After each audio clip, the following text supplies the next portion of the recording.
The House of Representatives ended up passing a debt limit bill today. Listen to this. The first line of the article on this, quote, "The House passed a measure Thursday that would amount to the rough equivalent of declaring bankruptcy for the United States." Do I even need to give any further commentary? That's how crazy these people are. Supposedly, what the bill does is it makes it so that the government only meets certain obligations when we hit the debt limit, and it also says that we're not going to raise the borrowing limit. Now, let me stop there and just explain to people who might not understand what's going on with the debt limit. It's not as black and white an issue as knuckleheads who don't follow politics might think it is, because it's not like an existential or philosophical question like, oh, should we borrow trillions of dollars or should we not borrow trillions of dollars?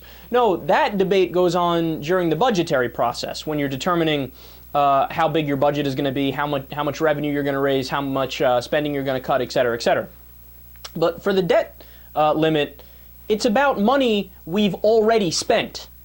So if we hit the debt ceiling limit, it's not because we kept piling on spending as time has gone by. It's because the budget that our Congress had passed previously, they knew it was going to hit the debt ceiling, right?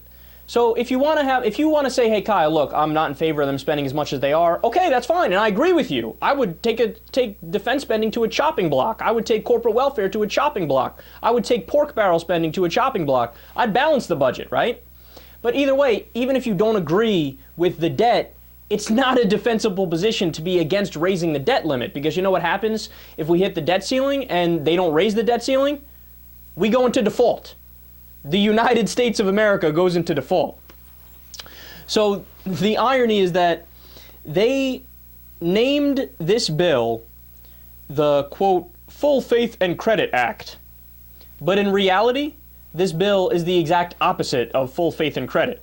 Now, why do I say that? Because what it does is it prioritizes our debt obligations, judging by who we owe the most to first and down the line. So you know what ends up happening? We basically take all of our money and give it to China. When it comes to paying our soldiers, that could wait. When it comes to fulfilling debt obligations in terms of Medicare and Social Security, yeah, Grandma, Grandpa, you go sit in the corner, you sit down and shut up. Heal, because you're not getting paid. First we give to the Chinese, then maybe if we have anything left over, we'll come for you and give you pennies on the dollar. So because of that, the Democrats are rightfully calling it the Pay China First Act. Now, that is a strong way to play politics. And not only because it drips of strength, but also because it's true. That's what the bill says. You pay China first. By the way, think about this. Whenever it comes to paying back debts that are owed, the Republicans are amazing because they say, oh yes, well, it's full faith and credit of the United States government when it comes to China. Yes, of course it's IOUs, but it's full faith and credit. But then when it comes to Social Security, there's a multi-trillion-dollar surplus, right?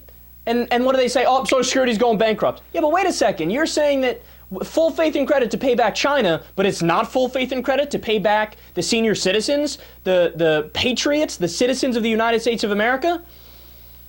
God, look at the double standard they have. That's how much contempt they have for your average American, for the middle class and the lower class and senior citizens and people who receive Medicare and Social Security.